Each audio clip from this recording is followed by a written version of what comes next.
राधे राधे। जय श्री कृष्णा। प्रिय भक्तों, आप सभी भक्तों का आपके अपने YouTube चैनल अंशु भक्ति पर हार्दिक स्वागत है। यदि आज की यह कथा आपको अच्छी लगे तो प्लीज़ कमेंट में ज़रूर बताइएगा। चलिए कथा का शुभारंभ करते हैं। एक समय की बात है, विदेहराज जनक के घर दोपहर के समय श्रुतदेव नाम से विख्यात एक श्रेष्ठ मुनि पधारे, जो वेदों के ज्ञाता थे। उन्हें देखकर राजा बड़े उल्लास के साथ उठकर खड़े हो गए और मधुपर्क आदि सामग्रियों से उनकी विधि पूर्वक पूजा करके राजा ने उनके चरणोदक को अपने मस्तक पर धारण किया। इस प्रकार स्वागत सत्कार के पश्चात जब वे आसन पर विराजमान हुए, तब विदेहराज राजा जनक ने उनसे प्रश्न किया कि हे मुने श्रेष्ठ, आप इस भीषण गर्मी में वैशाख माह में हमारे यहाँ पधारे हैं, तो हे कृपानिधे, आप मुझे इस वैशाख मास का महात्म्य बताइए। मैं आपके मुख से इसे सुनने की इच्छा रखता हूँ। तब विदेहराज के प्रश्न के अनुसार वैशाख मास के महात्म्य का वर्णन करते हुए वे इस प्रकार बोले। श्रुतदेव ने कहा, राजन, जो लोग वैशाख मास में धूप से संतप्त होने वाला महात्मा पुरुषों के ऊपर छाता लगाते हैं, उन्हें अनंत पुण्य की प्राप्ति होती है। इस विषय में मैं आपको एक प्राचीन इतिहास सुनाता हूँ। पहले वंग देश में हेमकांत नाम से विख्यात एक राजा थे। वे कुशकेतु के पुत्र, परम बुद्धिमान और सहस्त्रधारियों में श्रेष्ठ थे। एक दिन वे शिकार खेलने में आसक्त होकर एक गहन वन में जा घुसे। वहां अनेक प्रकार के मृग और वराह आदि जंतुओं को मारकर जब वे बहुत थक गए, तब दोपहर के समय मुनियों के आश्रम पर आए। उस समय आश्रम पर उत्तम व्रत का पालन करने वाले सतर्ची नाम वाले ऋषि समाधि लगाए बैठे थे, जिन्हें बाहर के कार्यों का कुछ भी ज्ञान नहीं होता था। उन्हें निश्चल बैठे देख राजा को बड़ा क्रोध हुआ और उन्होंने उन महात्माओं को मार डालने का निश्चय किया। तब उन ऋषियों के 10,000 शिष्यों ने राजा को मना करते हुए कहा, ओ खोटी बुद्धि वाले नरेश, हमारे गुरु लोग इस समय समाधि में स्थित है। बाहर कहाँ क्या हो रहा है इसको ये नहीं जानते, इसीलिए इन पर तुम्हें क्रोध नहीं करना चाहिए। तब राजा ने क्रोध से विहल होकर शिष्यों से कहा, द्विज कुमारों, मैं मार्ग से थका मांदा यहाँ आया हूँ, अतः तुम्हें लोग मेरा आतिथ्य करो। राजा के ऐसा कहने पर वे शिष्य बोले, हम लोग भिक्षा मांगकर खाने वाले हैं। गुरुजनों ने हमें किसी के आतिथ्य के लिए आज्ञा नहीं दी है। हम सर्वदा गुरु के अधीन हैं, अतः तुम्हारा आतिथ्य कैसे कर सकते हैं। शिष्यों का यह कोरा उत्तर पाकर राजा ने उन्हें मारने के लिए धनुष उठाया और इस प्रकार कहा, मैंने हिंसक जीवों और लुटेरों के भय आदि से जिनकी अनेकों बार रक्षा की है, जो मेरे दिए हुए दानों पर ही पलते हैं, वे आज मुझे ही सिखलाने चले हैं। ये मुझे नहीं जानते, ये सभी कृतज्ञ और बड़े अभिमानी हैं। इनको मार डालने पर भी मुझे कोई दोष नहीं लगेगा। ऐसा कहकर वे कुपित हो धनुष से बाण छोड़ने लगे। बेचारे शिष्य आश्रम छोड़कर भय से भाग चले। भागने पर भी हेमकांत ने उनका पीछा किया और 300 शिष्यों को मार गिराया। शिष्यों के भाग जाने पर आश्रम पर जो कुछ सामग्री थी, उसे राजा के पापात्मा सैनिकों ने लूट लिया। राजा के अनुमोदन से ही उन्होंने वहां इच्छा अनुसार भोजन किया। तत्पश्चात दिन बीतते बीतते राजा सेना के साथ अपनी पुरी में आ गए। राजा कुशकेतु ने जब अपने पुत्र का यह अन्यायपूर्ण कार्य सुना, तब उसे राज्य करने के अयोग्य जानकर उसकी निंदा करते हुए उसे देश निकाला दे दिया। पिता के त्याग देने पर हेमकांत घने वन में चला गया। वहां उसने बहुत वर्षों तक निवास किया। ब्रह्म हत्या उसका सदा पीछा करती रहती थी, इसीलिए वह कहीं भी स्थिरता पूर्वक रह नहीं पाता था। इस प्रकार उस दुष्ट आत्मा के 28 वर्ष व्यतीत हो गए। एक दिन वैशाख मास में जब दोपहर का समय हो रहा था, महामुनि तीर्थ यात्रा के प्रसंग से उस वन में आए। वे धूप से अत्यंत संतप्त और तृषा से बहुत पीड़ित थे, इसलिए किसी वृक्षहीन प्रदेश में मूर्छित होकर गिर पड़े। देव योग से हेमकांत उधर आ निकला। उसने मुनि को प्यास से पीड़ित, मूर्छित और थका मांदा देख उन पर बड़ी दया की। उसने पलाश के पत्तों से छत्र बनाकर उनके ऊपर आती हुई धूप का निवारण किया। वह स्वयं मुनि के मस्तक पर छाता लगाए खड़ा हुआ और तुम्बी में रखा हुआ जल उनके मुंह में डाला। इस उपचार से मुनि को चेत अर्थात होश आ गया और उन्होंने क्षत्रिय के दिए हुए पत्ते के छाते को लेकर अपनी व्याकुलता दूर की। उनकी इंद्रियों में कुछ शक्ति आई और वे धीरे धीरे किसी गांव में पहुंच गए। उस पुण्य के प्रभाव से हेमकांत की 300 ब्रह्म हत्याएं नष्ट हो गई। इसी समय यमराज के दूत हेमकांत को लेने के लिए वन में आए। उन्होंने उसके प्राण लेने के लिए संग्रहणी रोग पैदा किया। उस समय प्राण छूटने की पीड़ा से छटपटाते हुए हेमकांत ने 3 अत्यंत भयंकर यमदूतों को देखा, जिनके बाल ऊपर की ओर उठे हुए हैं। उस समय अपने कर्मों को याद करके वह चुप हो गया। छत्रदान के प्रभाव से उसको भगवान विष्णु का स्मरण हुआ। उनके स्मरण करने पर महाविष्णु ने विश्वक्सेन से कहा, तुम शीघ्र जाओ, यमदूतों को रोको, हेमकांत की रक्षा करो। अब यह निष्पाप और मेरा भक्त हो गया है। उसे नगर में ले जाकर उसके पिता को सौंप दो। साथ ही मेरे कहने से कुशकेतु को यह समझाओ कि तुम्हारे पितृ ने अपराधी होने पर भी वैशाख मास में छत्रदान करके एक मुनि की रक्षा की है, अतः वह पाप रहित हो गया है। इस पुण्य के प्रभाव से वह मन और इंद्रियों को अपने वश में रखने वाला, दीर्घ आयु, शूरता और उदारता आदि गुणों से युक्त तथा तुम्हारे समान गुणवान हो गया है। इसीलिए अपने महाबली पुत्र को तुम राज्य का भार संभालने के लिए नियुक्त करो। भगवान विष्णु ने तुम्हें ऐसी ही आज्ञा दी है। इस प्रकार राजा को आदेश देकर हेमकांत को उनके अधीन करके यहाँ लौट आओ। भगवान विष्णु का यह आदेश पाकर महाबली विश्वक्सेन ने हेमकांत के पास जाकर यमदूतों को रोका और अपने कल्याणमय हाथों से उसके सब अंगों में स्पर्श किया। भगवतक्त के स्पर्श से हेमकांत की सारी व्याधि क्षण भर में दूर हो गई। तदंतर विश्वक्सेन उसके साथ राजा की पुरी में चले गए। उन्हें देखकर महाराज कुशकेतु ने आश्चर्ययुक्त हो भक्ति भाव पूर्वक मस्तक झुकाकर पृथ्वी पर साष्टांग प्रणाम किया और भगवान के पार्षद का अपने घर में प्रवेश कराया। वहां नाना प्रकार के स्रोतों से उनकी स्तुति तथा वैभवों से उनका पूजन किया। तत्पश्चात महाबली विश्वक्सेन ने अत्यंत प्रसन्न होकर राजा को हेमकांत के विषय में भगवान विष्णु ने जो संदेश दिया था वह सब कह सुनाया। उसे सुनकर कुशकेतु ने पुत्र को राज्य पर बिठा दिया और स्वयं विश्वक्सेन की आज्ञा लेकर पत्नी सहित वन को प्रस्थान किया। तदंतर महामना विश्वक्सेन हेमकांत से पूछकर और उसकी प्रशंसा करके श्वेत द्वीप में भगवान विष्णु के समीप चले गए। तब से राजा हेमकांत वैशाख मास में बताए हुए भगवान की प्रसन्नता को बढ़ाने वाले शुभ धर्मों का प्रतिवर्ष पालन करने लगे। वे ब्राह्मण भक्त, धर्मनिष्ठ, शांत, जितेंद्रिय, सब प्राणियों के प्रति दयालु और संपूर्ण यज्ञों की दीक्षा में स्थित रहकर सब प्रकार की संपदाओं से प्रसन्न हो गए। उन्होंने पुत्र पौत्र आदि के साथ समस्त भोगों का उपभोग करके भगवान विष्णु का लोक प्राप्त किया। वैशाख मास सुख से साध्य, अतिशय पुण्य प्रदान करने वाला है। पाप रूपी ईंधन को अग्नि की भांति जलाने वाला है। परम सुलभ तथा धर्म, अर्थ, काम, मोक्ष चारों पुरुषार्थों को देने वाला है। बोलिए ओम नमो भगवते वासुदेवाय नमः। तो ये थी भक्तों वैशाख मास महात्म के दूसरे दिन की कथा। अब हम वीडियो में आगे 16 सोमवार की व्रत कथा का श्रवण करेंगे। बोलिए उमापति महादेव की जय। एक समय श्री महादेव जी पार्वती जी के साथ भ्रमण करते हुए मृत्युलोक में अमरावती नगरी में आए। वहां के राजा ने शिव मंदिर बनवाया था, जो कि अत्यंत भव्य एवं रमणीक तथा मन को शांति पहुंचाने वाला था। भ्रमण करते समय शिव पार्वती भी वहां ठहर गए। पार्वती जी ने कहा, हे नाथ, आओ आज इसी स्थान पर चौसर पासे खेले।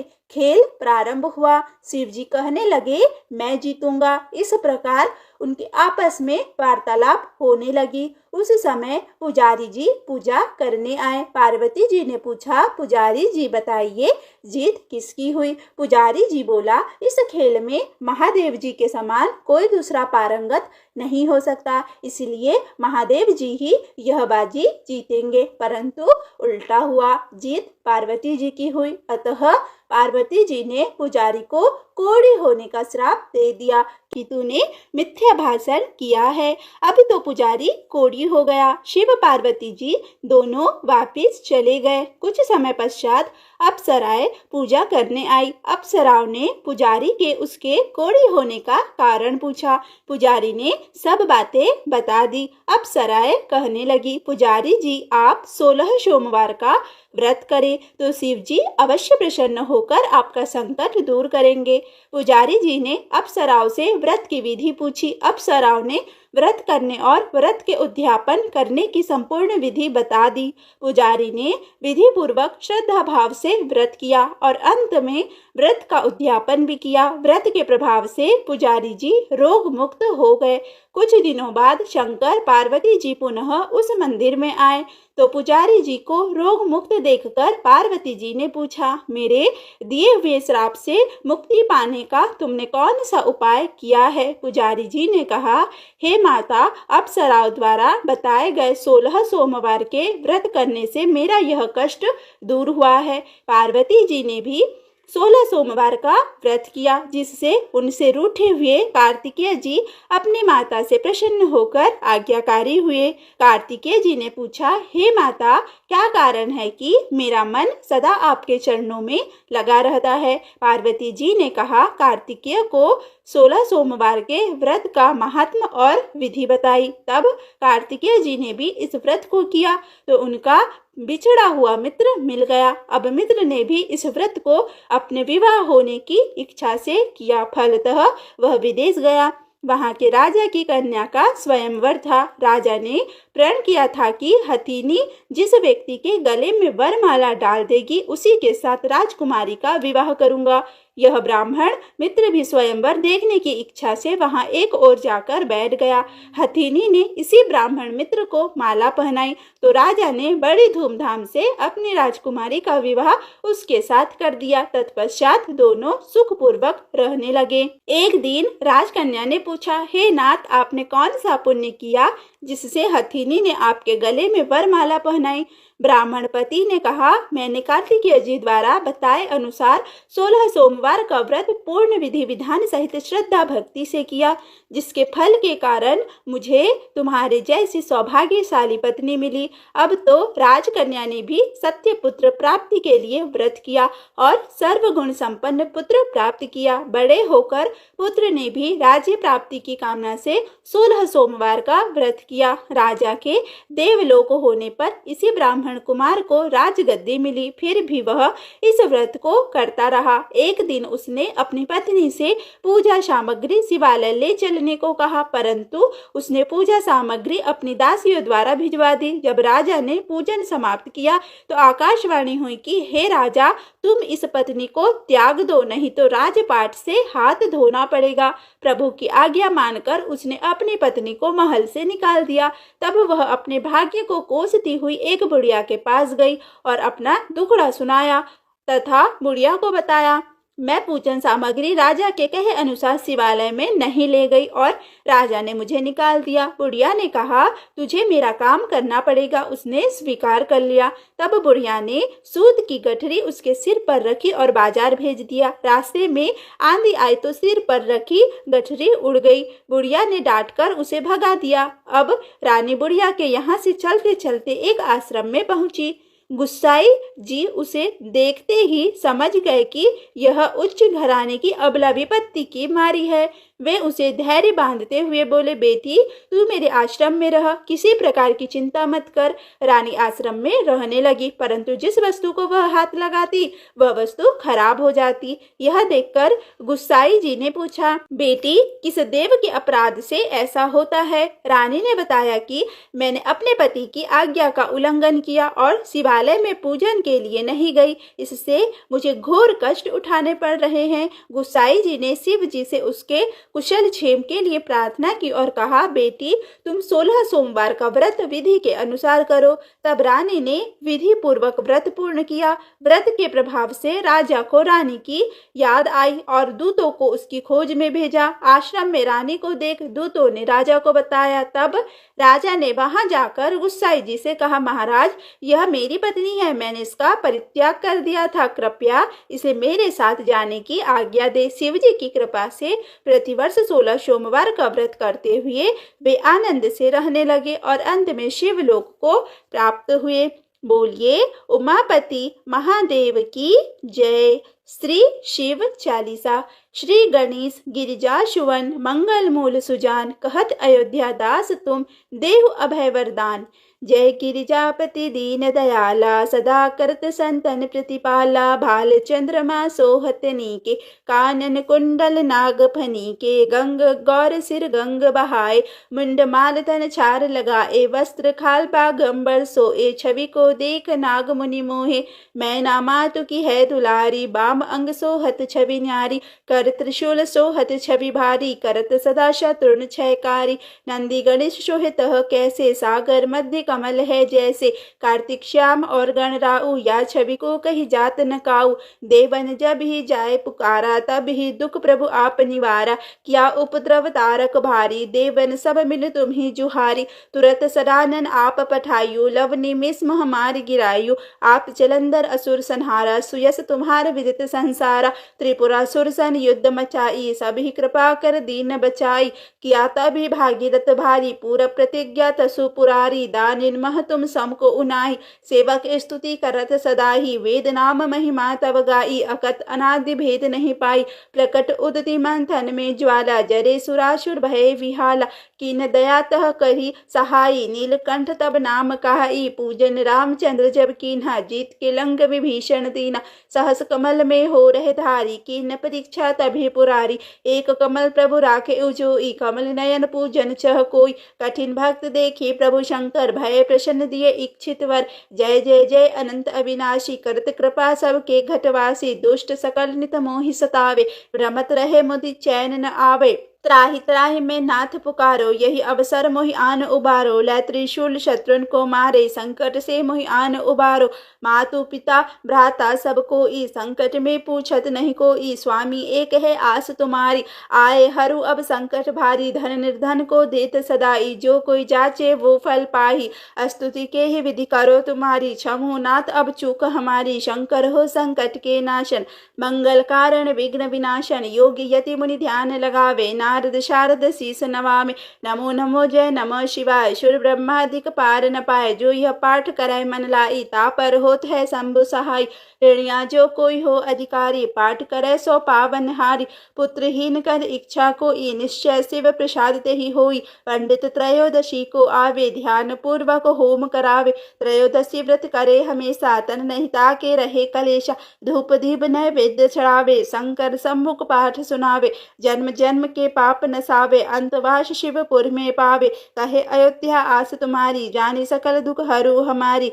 नित्य नेम कर प्रातः ही पाठ करो चालीसा, तुम मेरी मनोकामना पूर्ण करो जगदीश। मगसर छठी हेमंत ऋतु, संवत 64 जान। स्तुति चालीसा शिव ही पूर्ण कीन कल्याण। प्रिय भक्तों, अब हम आगे के वीडियो में श्री विष्णु चालीसा का श्रवण करेंगे।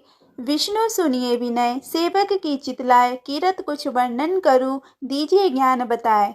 नमो विष्णु भगवान खरारी, कष्ट नसावन अखिल बिहारी। प्रबल जगत में शक्ति तुम्हारी, त्रिभुवन फैल रही उजियारी। सुंदर रूप मनोहर सूरत, सरल स्वभाव मोहिनी मूरत। तन पर पीताम्बर अति सोहत, बैजंती माला मनमोहत।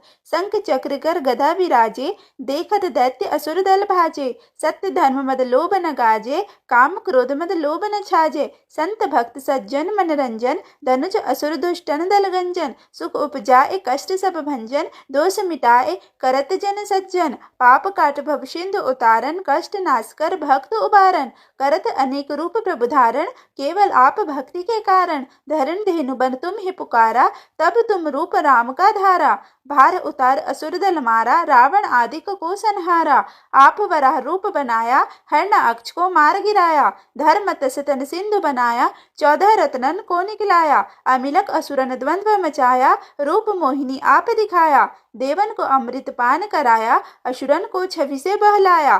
कुर्म रूप धर सिंधु मछाया, मंदरांचल गिर तुरत उठाया। शंकर का तुम फंद छुड़ाया, भस्मासुर को रूप दिखाया। वेदन को जब असुर डुबाया, कर प्रबंध उन्हें ढूंढवाया। मोहित बनकर खल ही नचाया, उसी ही कर से भस्म कराया। असुर जलंधर अति बलदाई, शंकर से उनकी न लड़ाई। हार पार शिव सकल बनाई, कीन सती से छल खल जाई। सुमिरन कीन तुम्हें शिवरानी, बतलाई सब विपद कहानी। तब तुम बने मुनीश्वर ज्ञानी, वृंदा की सब सुरति भुलानी। देखत तीन धनुज सैतानी, वृंदा आए तुम्हें लपटानी। हो स्पर्श धर्म क्षतिमानी, हना असुर उर शिव सैतानी। तुमने ध्रुव प्रहलाद उबारे, हिरण्याकुश आदिक खल मारे। गणिका और अजामिल तारे, बहुत भक्त भव सिंधु उतारे। हरहु सकल संताप हमारे, कृपा करु हरि सिरजनहारे। देखो हो मैं निज दर्श तुम्हारे, दीन बंधु भक्तन हितकारे। चहत आपका सेवक दर्शन, करहु दया अपनी मधुसूदन। जानो नहीं योग्य जप पूजन, होय यज्ञ स्तुति अनुमोदन। शील दया संतोष सुलक्षण, विदित नहीं व्रत बोध विलक्षण। करहु आपका किस विधि पूजन, कुमति विलोक होत दुख भीषण। करहु प्रणाम कौन विधि सुमिरन, कौन भांति में करहु समर्पण। सुर मुनि करत सदा सेवकाई, हर्षित रहत परम गति पाई। दीन दुखिन पर सदा सहाई, निज जन जान लेव अपनाई। पाप दोष संताप नशाओ, भव बंधन से मुक्त कराओ। सुख संपत्ति दे सुख उपजाओ, निज चरणन का दास बनाओ। निगम सदा ये विनय सुनावे, पढ़े सुने जो जन सुख पावे। प्रिय भक्तों, आज का अध्याय यहीं पर समाप्त हुआ। यदि यह वीडियो आपको अच्छा लगा हो तो प्लीज़ वीडियो को लाइक करें, वीडियो को ज़्यादा से ज़्यादा शेयर करें तथा चैनल पर पहली बार आए हैं तो चैनल को सब्सक्राइब करना बिल्कुल भी ना भूलें। धन्यवाद।